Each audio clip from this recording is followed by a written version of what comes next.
Hi, guys. Welcome again to Todo en Vida podcast. My name is Ashley.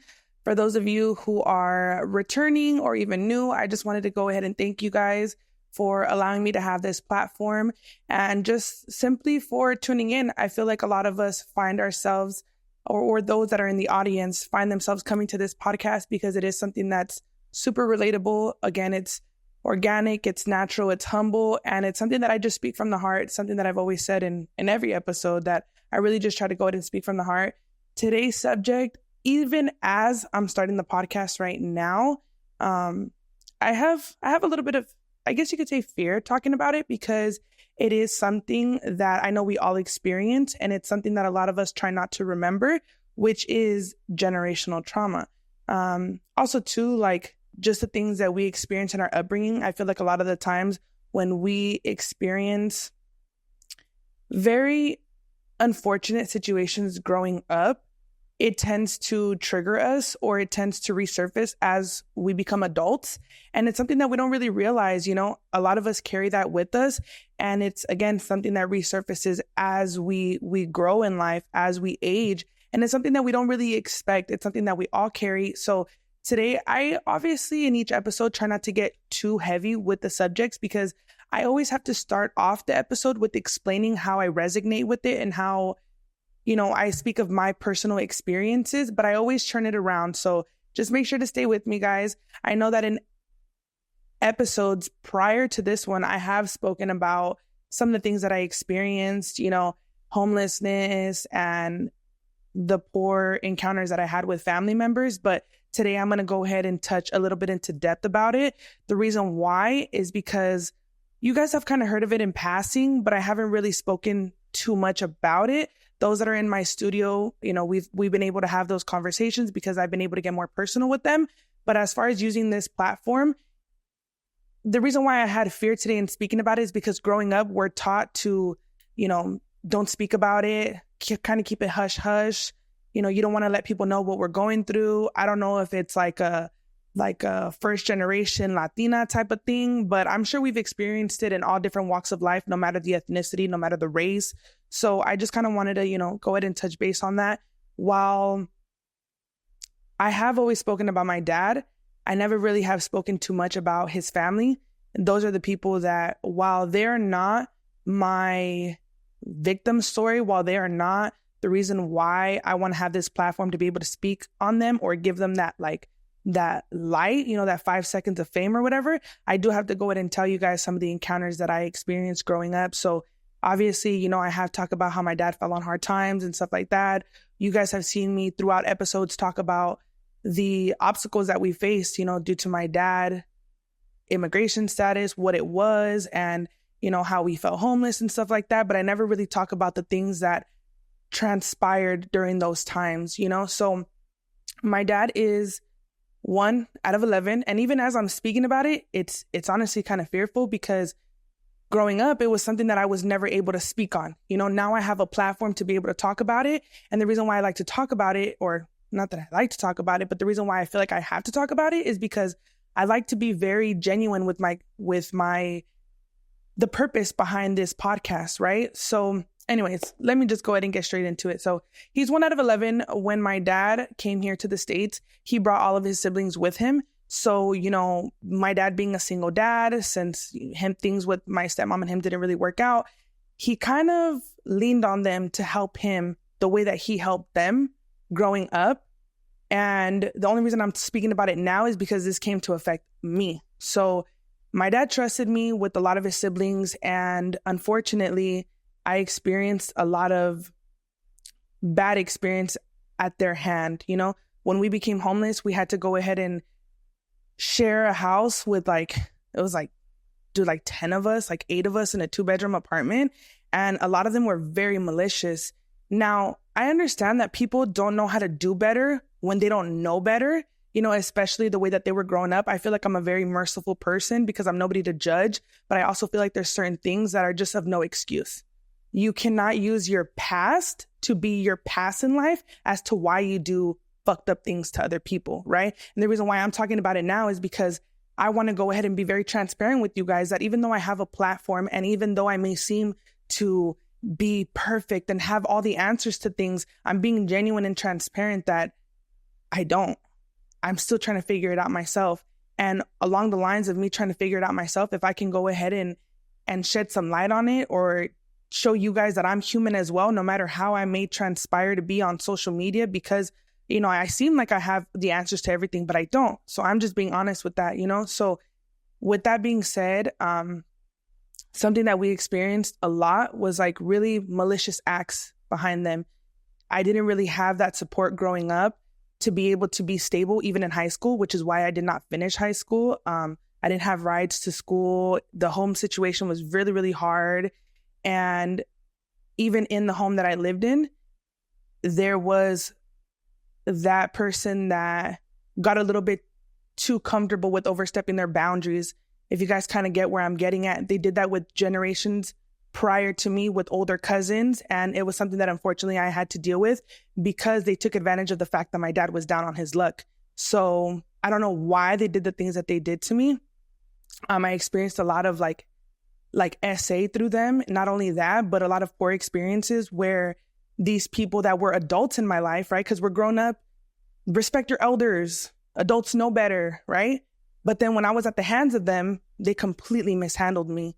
And I understand that maybe some people don't know better because you come from a third world country, but that's not how you handle the youth. That's not how you watch out for a young girl, especially when they were women themselves. So anyways, not to get too heavy on the subject, but I experienced a lot of malicious acts through them. I had an uncle, one of my dad's siblings that, at the, I guess you could say, the result of his actions.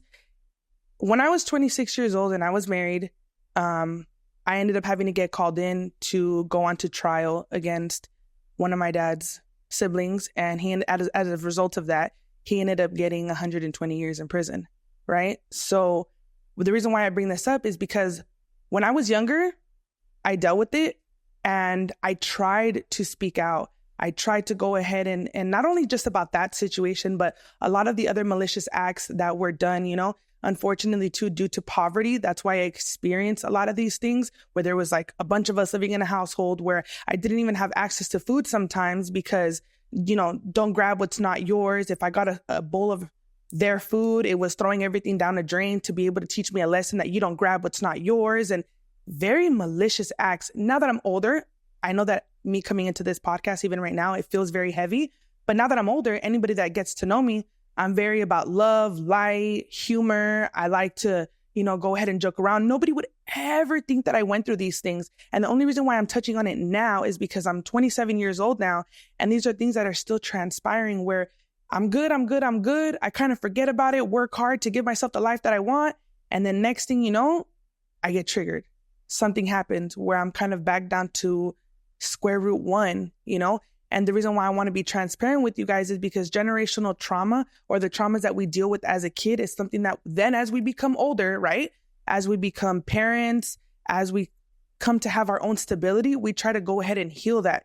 How do we heal it? There's no specific recipe on how to heal that. I think that as we go and we walk through life, we get certain triggers that teaches us how to kind of like refocus and how to deal with it, right? So now that I'm an adult, that is why I crave stability. That is why I try to go ahead and give myself a better life than what I had growing up, because I never want to be at the hands of somebody else just due to the simple fact of not having my own space, not being able to provide for myself or have the freedom to move financially as I would like, whether that's being able to give myself my own room or my own place of living. Like, I just don't want to experience the things that I did when I was younger, and I think a lot of us can relate to that, where like now that we're adults, we're like, a lot of the reason why we move the way that we move is a result of the things that happened to us when we were younger. Now, I never came into this podcast to want to have victim mentality. This is the first time I really, really open up about this. Some of the people that are really close to me have asked me like, are you going to ever touch on that subject? About, your, unfortunately to call him, right? Like your dad's sibling.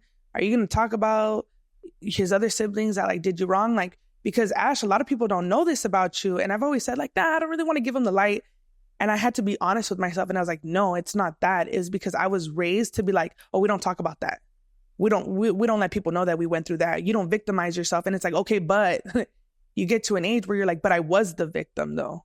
And I'm not angry about it. I'm just saying it's like, okay, now that I'm an adult and I can see things for what it is, it's like, okay, if the adults are supposed to know better and they did it, now that I'm an adult, I'm able to see like, but they should have known better and they didn't do better. And now that I'm an adult, I'm going to do better, right? So now that I'm older, I get to see like, no, this did happen. Yes, it was unfortunate.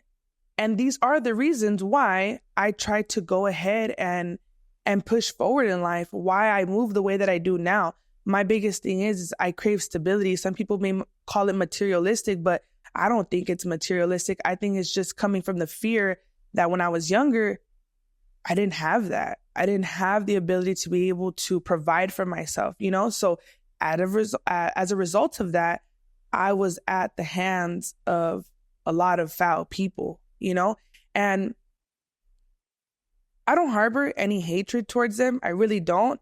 I can say though, truly, now that I'm an adult, it's affected me because we all think at one point that what's going to make us feel better is materialistic things, right? And this is something that I've talked about on the podcast before. Like, once I have that nice car, once I have that house, once I have that job, that's what's going to make me feel better. But then there's a level of self-evolution where you get to a point where you're like, okay, I have all these things, but why are certain triggers still coming up? And that's something that I personally have been struggling with a lot. It's like, okay, I'm 27, I'm 3 years shy away from 30, but I still find myself sometimes getting triggered, or I find myself out of nowhere. Like I will not cry about it. You know, I try to be very, very tough, you know, like not tough, but I try to be very strong. I try to be very strong and composed with my emotions. Right. And then next thing you know, something happens and I wake up crying. And granted, I give myself like no more than like 3 minutes to go ahead and let it out, because I think that you being able to express your emotions, whether that's through tears or just sadness, give yourself a moment. But obviously, like I've said before, don't stay in that. And I just wanted to go ahead and be transparent with you guys, because now that I'm an adult, I'm catching myself being able to heal my inner child. And how do I heal it? It's in different scenarios. I can't really explain, right? But the best way that I can try to explain is like growing up, because I didn't have my own space. Now it's like, I was telling my producer prior to this, like it was a bunch of us trying to coexist in a house because we couldn't afford to live together. Now, guys, I have a 5-bedroom and it's literally just me. I just had one of my family members move in not that long ago because I'm like, oh my gosh, such a big house. I'm hardly ever here. I'm always working, right? But that in a sense kind of healed my inner child, because now I get to go in my living room and I get to watch TV relaxed, or I get to go in the kitchen and grab food freely. And I know that these are so small blessings, but they're huge blessings to me, because growing up, I did not have that, you know? And that's how I'm able to stay humble, is counting all of my blessings. The simple fact of me being able to go in my fridge and grab, if I want, 2 waters, because growing up, it was counted. It's like, those are things that really allow me to remain humble. They're things that allow me to count my blessings and never get blinded by materialistic things. You know, growing up, I know that we all tend to want, everybody's different, right? But a lot of people end up wanting the materialistic stuff, a super nice car, all these handbags and jewelry and stuff like that. And to me, it's like, I really just count the small blessings, guys, because of where I come from and the things that I endured when I was a kid, right? Another thing that I was telling my producer prior to this is like, 4th of July is coming up, you know? A lot of times growing up, we would try to get the family together, but I remember us getting together and be like, damn, like we're all here, but all throughout the year though, you guys are damaging me. You guys are damaging each other. You know, like I said in the prior podcast, in the prior episode, I'm sorry, family is the one that tends to get the most comfortable. So what I mean by that, it was like, came Christmas and everybody was together, but I'm like, dang, like all throughout the year, you guys were talking crap about each other, or you guys were doing malicious acts towards each other. But here we are opening up gifts on Christmas, right? So then for like 4th of July and stuff like that, like I'm a very family oriented person, even though the family that I came from or come from is not the best. But like, for example, 4th of July, like now that I have the stability to be able to provide for myself and do the things that I would have liked to do when I was a kid, now I can do as an adult. I'm 27 now, healing my inner child when I was 8, 10, 12 years old. And how? By like, for example, like 4th of July, like I just decided to ball out on fireworks. Who's going to be at my house? I don't know. It might just be me and a few people, but that heals the child in me that when I was younger, I didn't get to have that opportunity to do that. And I know that I'm going to continue to grow through this and persevere through it. Even the day that I become a mom, I want to make sure that my kids, granted, I'm not going to hand them everything, but I want them to be in a loving home where food isn't counted, where we have the opportunities to celebrate and be surrounded by love, you know? And the reason why, again, I'm telling you guys this is because these triggers don't go away overnight. They're not something that heals right away. I think that we encounter them further into depth as we grow older, you know? And also too, something that I haven't really tried to do is like therapy or anything like that, because I feel like I've been able to persevere, but that's another, I guess not necessarily like trigger, but that's another thing that has unlocked for me is that I used to think like, okay, if I just persevere and give myself stability, then I'll be fine. I'll forget all about it. But then something arises and I'm like, oh my gosh, like that still does get to me sometimes, you know? And that's why in the last episode, or this one before this, when I talked about forgiveness, because ultimately it's for me. That's why I'm very faith-based, because I like to go ahead and believe that I'm nobody to judge, that while I can go ahead and try to forgive people for my own good, you know, that's why I'm very faith-based, is because I like to go ahead and even like, I know that I can't push faith on everybody, but even when I read the Bible, like it talks about forgiveness, it talks about how God will fight for you and like, not necessarily like seek that revenge, but he sees everything, you know, and no card is going to be undealt. Eventually they're going to go ahead and face the consequences of their actions. So that's why I don't bother to get my hands dirty. But the reason why I'm speaking about this now is just because I have a platform and, you know, we do talk about things that are relatable. I think on social media, a lot of people don't want to go ahead and talk about these topics because they feel too heavy, or it seems as though we're trying to have a sob story, but that's not it. I think being able to talk about it and show how it's relatable to so many people, so many different walks of life, no matter the ethnicity, no matter the race, like it's something that we all have in common. And if I can, like I've said in other episodes, make someone feel less alone, then I'm going to go ahead and do that. And even then it helps me persevere through my own trauma, I guess you could say, you know, and I try to use that word really, really like not loosely, but I try not to use it too heavy, because although that is the word, that's, I try not to just carry it that heavy. There was a post that I had seen on Instagram that said, I would much rather have scars than wounds. And the difference between the two is a scar is healed, right? A scar is closed. It's there, but it's healed, versus a wound is still open and it can be open at any time. And so these are my scars. These are not my wounds. These are my scars. And I try to not let them get to me. However, as I grow older and, you know, me being given the platforms that I've been given, I'm looked at sometimes as like an example. And I don't really tell people the tough things that I've been through, because I was raised, again, going back to what the topic of this, you know, podcast or this episode is like the generational trauma that we all endure at one point or another. Now, no childhood is perfect. No upbringing is perfect. If you had a loving home that you were raised in, if you had loving parents, if you had stability growing up, you are by far one of the wealthiest people that you probably don't even know that you are, you know, like a lot of people don't have that. And I'm one of the people that didn't. I feel like people that had stability growing up or that perfect loving home, like you're probably like 1 out of 10, maybe 1 even out of 20. And the rest of us did encounter this, and we were raised to not speak on it. We were raised to just persevere through it. And while yes, persevering through it is the main goal always, even when I speak of these subjects on my episodes. The whole point of it, though, is to be able to persevere through it, even if that means while you're going through it mid-late 20s, like I am now.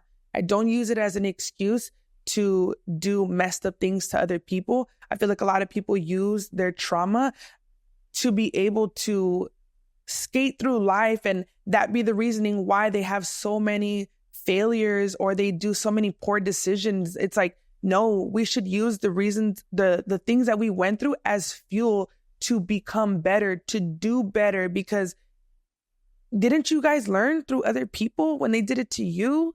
Like, why would you want to turn around and do that to somebody else? And also too, like, why would you want to walk through life like that without any regard or consequence for your actions? You know, that's something that I encountered. And because I encountered so many malicious people, back to even the subject that I was speaking on when I started the podcast, or this episode, I'm sorry, when I had spoke of like SA, you know, growing up now, I'm an adult.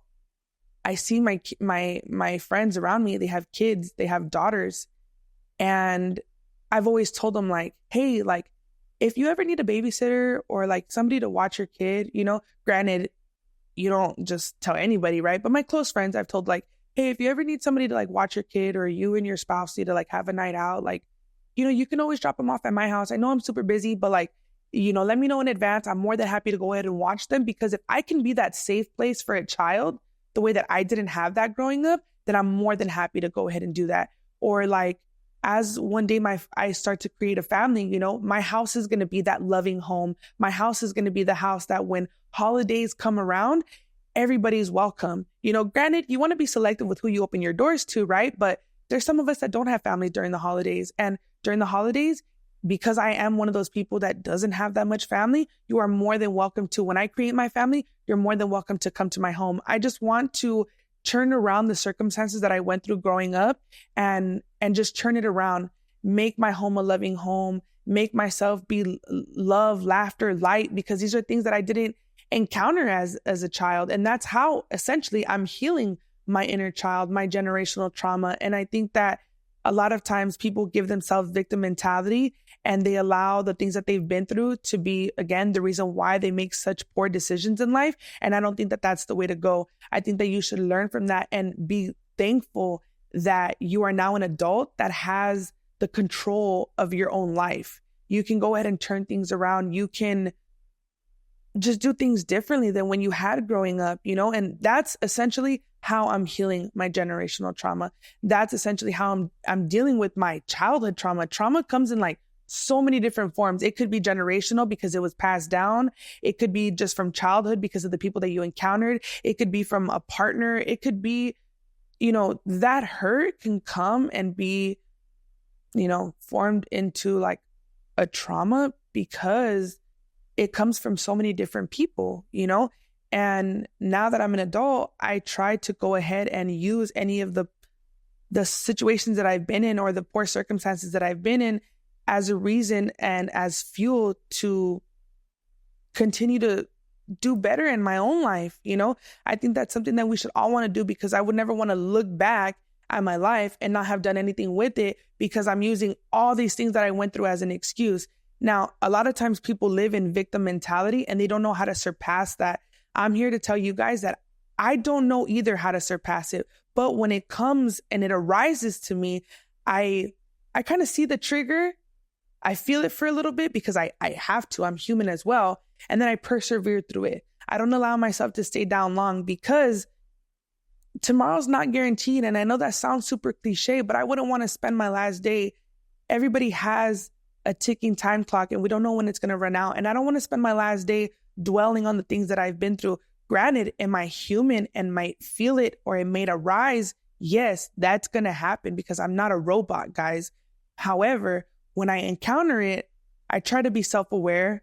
I try to go ahead and analyze it, where it's rooted from, and then I try to go ahead and heal it now that I'm an adult, because I do think that therapy would be very beneficial, but I don't think that somebody else has the answers to my life. I'm not saying that I'm against therapy. I'm simply stating that if I could try to be self-aware and know what can heal my heart best, then I'm going to cater to that. I'm going to I'm going to go ahead and help myself with that, because who else can help you like yourself, you know? So the reason, again, why I'm going ahead and I'm talking about this with you guys is because we go through life sometimes searching for answers, or we go through life kind of just sweeping things under the rug, or not being able to, how some people would say, victimize ourselves, or like in some situations you can realize that yes, you were the victim, and yes, you got the short end of the stick.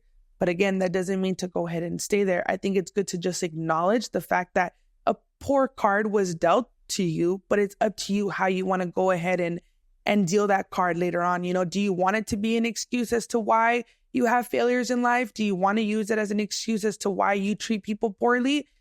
I don't think you should, because eventually, you know, we all have a judgment day, and they're not going to be like, well, you know, once you get up there, they're not going to be like, well, you know, because this happened to you, I'm going to go ahead and forgive you for doing it 10 times over to other people. No, I think we all have free will, and we have the ability to be able to learn from it and just persevere. That's always been my thing, is like, try to persevere from it. Try not to go ahead and stay in the same place, because it's not a good feeling. It's not a good feeling. And yes, it may arise, how I've said in this episode, it may arise, but it's how you want to go ahead and deal with it. And it's going to continue to, I think, as I go through life. And like I said, as I grow my family, you know, I don't have kids now, but one day I will. And when I do, it's going to come up, right? It's going to come up in the way that I parent. It's going to come up in the way that I treat my spouse. It's going to come up in the way that I have my home, right? Do I want it to be heavy energy? Do I want it to be somewhere where my kids don't feel comfortable? Or do I want it to be what I didn't have?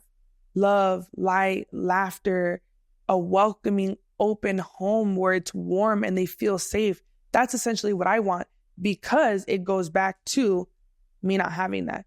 Of course, you know, I have spoken about, you know, my father who raised me on this podcast. I have spoken about him a lot, because I wasn't raised with anybody else. I had my grandmother, again, who I've spoken about, because the people in my life that showed me that love, or the people in my life that gave me the stability that they could, I can count it on one hand, guys. And I've spoken about them.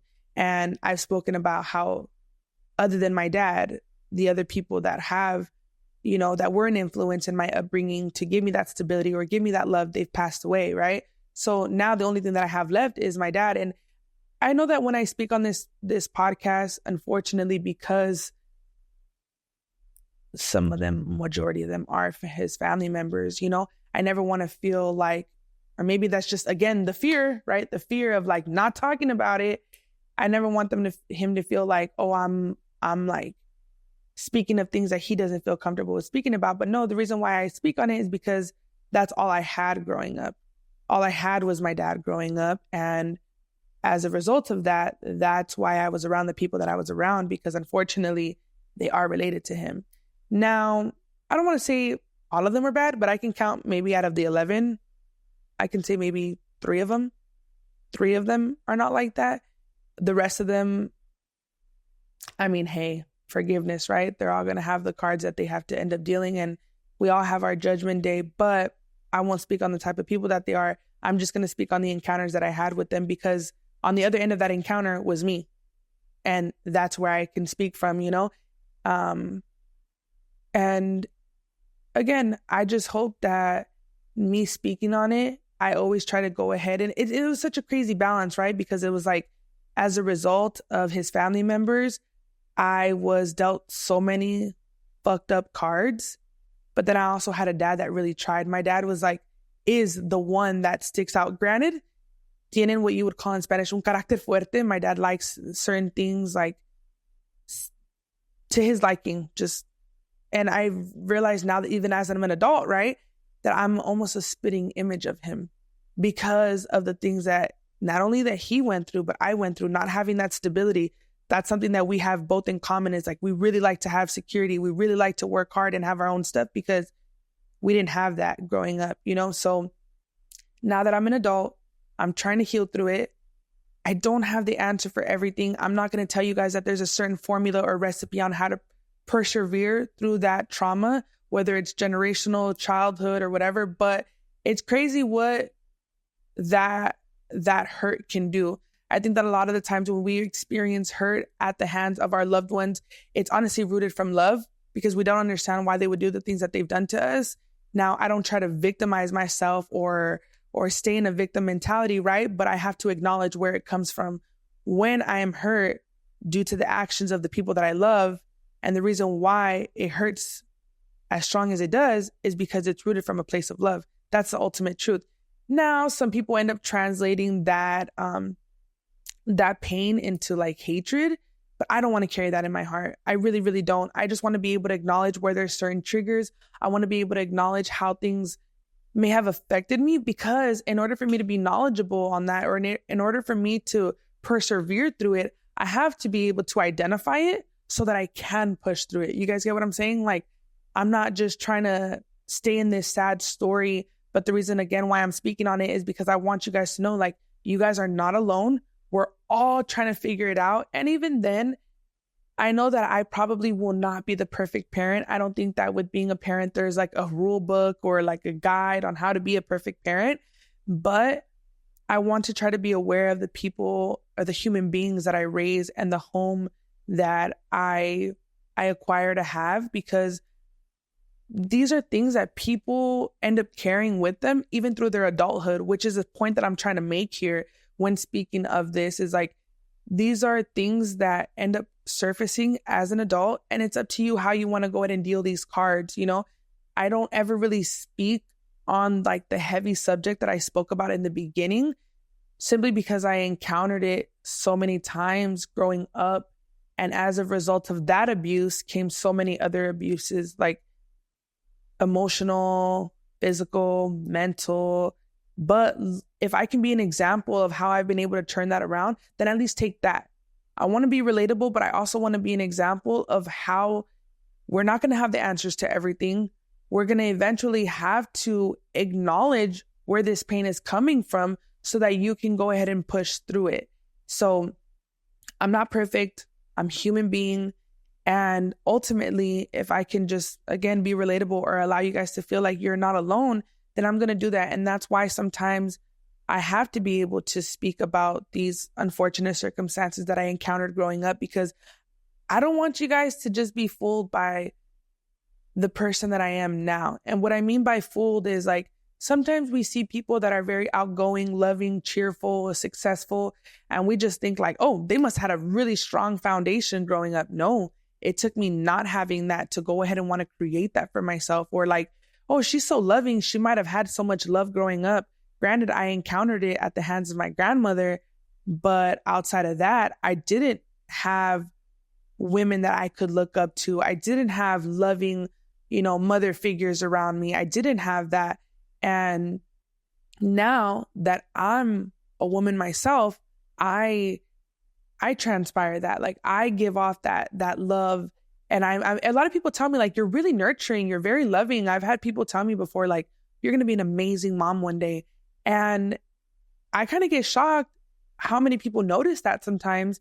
But now I understand why, because it took me not having that to go ahead and want to become that, if you get what I'm saying. Like, I didn't want to be at the hands of being like a victim, or allowing my past to be the reason as to why there were so many failures in my life. Like, I feel like a lot of people end up allowing that to just be their excuse for everything. I see it all the time. Now, I try not to speak too much on topics that I'm not aware of, right? But like, for example, something that I can't speak on is like, okay,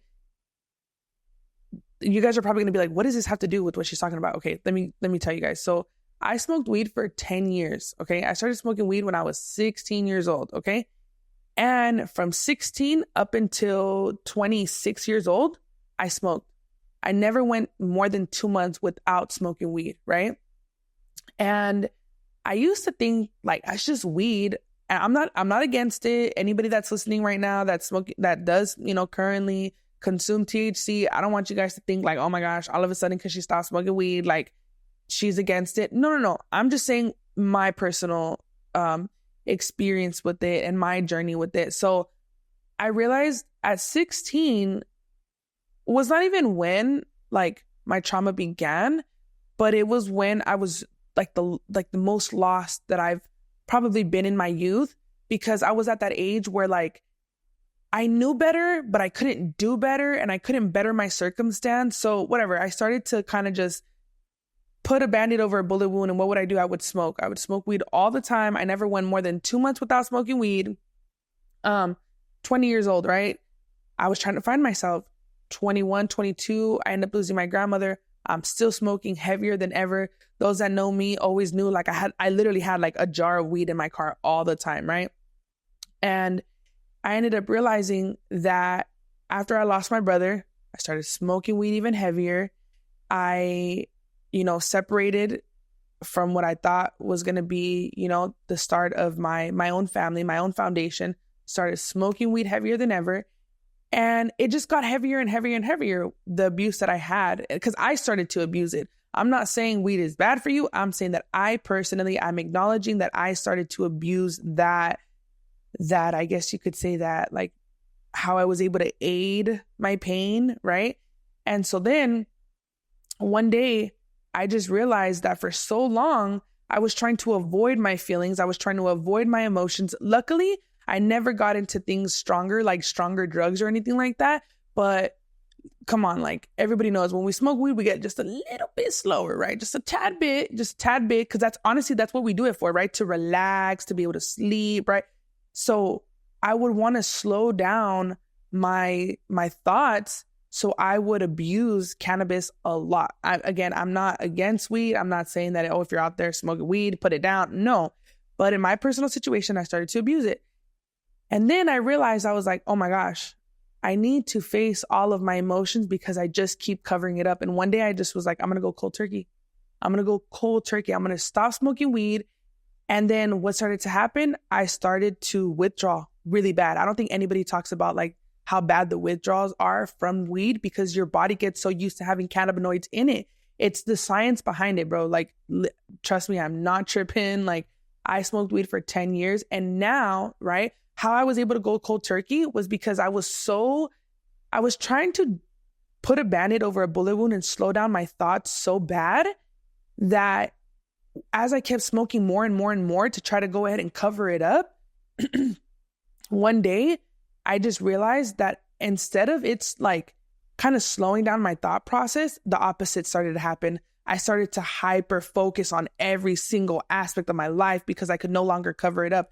The reason why I'm bringing up the substance abuse that I did have with THC, and a lot of people won't think that it's that deep, but for me personally, I made it that deep because I started to abuse it to a certain extent that once I realized that my body could not handle it, I completely stopped. The reason why I bring that up is because a lot of times, right, people experience the things that I've talked about in my podcast: SA, homelessness, abuse from family members, the pressures of first generation, and the expectations that come with it. And a lot of people will experience those things and they'll be like, well, that's why I do meth now. Well, that's why I have alcohol problems. I do it to cover up all these things. And I get it. We all have different coping mechanisms, but you have to be self-aware and you have to be able to really persevere through that. And that's what I mean by I don't allow my past to be the reason or the past for me to have all these errors in my life and it be like my excuse for failure. Like, oh, well, because I experienced this, I have really bad substance abuse. No, when I realized I did have substance abuse, like with something as simple as like, yeah, smoking weed, it was bad though. Like, and the only reason why I'm talking about it is because it's like, guys, I had to be self-aware. I had to realize that I was going overboard. I had to acknowledge the fact that because of the pain that I had been feeling from the things that I went through growing up or just the things that I was encountering through life, I was like, no, I need to feel my emotions. I need to be aware of them. I need to be able to clearly process them so that I can persevere through them, So I didn't mean to get like too heavy as far as like, the topic of like substance abuse or anything like that, because I'm sure that for those people that are dealing with substance abuse with substances that are much stronger, of course, than THC, I just don't want people to try to avoid dealing with these emotions or not know how to cope with them. I'm telling you guys my personal experience, how I dealt with it, how I came to be aware of the things that I was feeling, why I was feeling them, where they were rooted from. And all of that awareness is needed for you to be able to persevere through it. You know, I hope that with me sharing that subject or that story, like that part of my life, I'm able to not only relate to a lot of people, but can open the eyes of other people. Again, I didn't mean to get too heavy with it, but it's just things that I've encountered. It's the way that I've coped. I've tried different ways of coping, and it was probably through other things too, like me trying to create stability for myself and things like that. But then once I started to see that these things were not working anymore, right? It's not just about making money. It's not just about smoking all the time. It's not just about not talking about it. It's not just about being funny all the time. Like at one point, you have to be able to face it. You have to be able to acknowledge it so that you can persevere through it and be aware at the fact that it's not going to be something that we just know the answer to right away. Okay? Like, don't think that there's a specific formula. Don't think that because you dealt with it when you were younger, as you enter into your adulthood, you're not supposed to deal with it or be triggered by it at all. You know, at the end of the day, I'm trying to make sure that these are my scars and not my wounds. And the reason why I want them to be a difference is because wounds can still be opened up versus scars are healed. And that's exactly what I'm trying to do here. I just wanted to go ahead and share that with you guys because I know that as we walk life, even becoming adults, we don't know how to acknowledge these things. We don't know how to process them. And I'm here to tell you guys, there's no specific way how to process them. There's no specific formula on how to heal from them. There's no answer that is going to be universal where it's going to work for everybody. You get what I'm saying? Like, it's not going to be the same for everybody, but I can try to go ahead and give you guys the tools. Don't allow yourself to create these repetitive failures as a result of the things that you went through when you were younger. I try to go ahead and tell you guys, like, even with me sharing my story, like, don't try to get lost in like substance abuse. Don't try to avoid your emotions, because ultimately you deciding to making poor decisions is easy, right? But making the correct decision is the hardest thing that you can do because it's the correct route to take. So I wanted to share this with you guys so that we don't self-destruct, so that as we walk life and we get older, we know that we're not alone. You know, just because you're an adult doesn't mean you're supposed to have the answer to everything. We're still trying to process it. We're still trying to better ourselves. And, you know, just don't feel so alone. I think that as we get older, we're expected to know everything, and that's not the case, you know? So I hope that this episode, while it was really hard for me to talk about, I really hope that me being vulnerable, transparent, and just share the honest truth, and again, like always, speak from the heart. I hope that it makes one less person feel so alone. And just know that like this is what this podcast is for. While yes, I talk about perseverance, while yes, I share my stories that start off as, you know, sad, they start off as heavy, I always try to turn it around and see how it took me being a human going through these circumstances to be able to, again, persevere and do better. I did not have an example of how to do better. I did not know exactly how to persevere because, again, the people that I was raised around growing up were the people that were stuck in constantly making excuses for themselves or allowing the cards that they were dealt as, you know, a younger child be the reason why they handle other people so poorly. And I just learned from that. I learned from not having the example. I learned from not knowing any better, because sometimes it takes not having that teacher for you to be able to like find that within yourself. How do you do it? And how? It takes you to make a few errors for you to realize, well, that's not the route to go. Sometimes we try to avoid going the harder route, which is the correct route, because it's easier for us to just kind of get stuck in the routine of trying to just cover those things up, whether it's rooted from generational trauma, childhood trauma, whatever it is rooted from. It's good for us to see that sometimes certain things are not working for us, to want to do better. So again, just thank you guys so much for not only just being a lending ear, but being an audience where you guys relate to me. I relate to you guys. I get a lot of beautiful messages where I don't even know how many stories or how many people I touch with my experiences of life, because these aren't just stories. These are real life scenarios that I walk through. And, you know, with the podcast, I do want to go ahead and while I speak on tough subjects, I also want to go ahead and show you guys more of who Ashley is today. You know, I'm funny, I'm outgoing, I'm a hard worker, but it took me telling you guys where that comes from for you guys to understand me now. That is not all that I am. I've definitely persevered through it, but I'm just giving you guys like how I did, you know? So thank you guys once again, always for tuning into Todo en Vida podcast. You guys don't know how much I appreciate you guys. I've seen this platform grow over the last few months, and I'm just so thankful because essentially I'm capturing the audience that is relatable to me. I'm capturing the audience that is not only relatable, but like close to me. You know, it's like, these are like my people. Like, you know, God sends his people. Like, you guys are my people. The people that are tuning in right now, you guys are my people. And I appreciate that. And, you know, we're technically each other's people because we're on the same boat. Yes, I am the host of this podcast, but you know, there is more than just one person listening to this right now that's related, that can relate to it. So just thank you guys again for tuning into Todo en Vida podcast. If you guys have not yet, follow me on Spotify at Todo en Vida Pod. Also too on Instagram. Make sure you guys follow me, Todo en Vida Pod. If you guys haven't, follow my business page in case you need a wax or whatever. I'm here located in downtown Ontario, or you guys can even follow my personal page at _Ashley Scarlett. Once again, thank you guys so much for tuning in, and I will see you on the next episode. Peace out.